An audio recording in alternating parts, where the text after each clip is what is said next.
Hey everybody, this is a real quick video in case you have Skullcandy Venue Noise Cancelling Wireless Headphones and you need to do a hard reset to the Bluetooth on them and clear the pairing list off of them.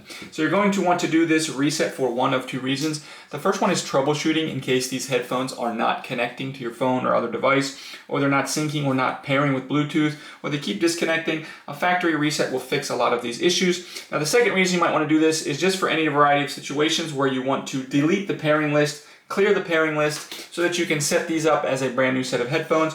You can go ahead and do this quite easily. First, you just want to remove these Bluetooth headphones from the list of paired devices on your phone, and you can go ahead and turn the Bluetooth off on your phone so that these are not trying to connect while you're doing this. And then with this on, you're just going to come in and press the volume up and the volume down button. You're just going to hold those two buttons simultaneously for about 3 seconds, and that will clear your the pairing list on your headphones, at which point you can turn your Bluetooth back on your phone and re-pair them with your phone.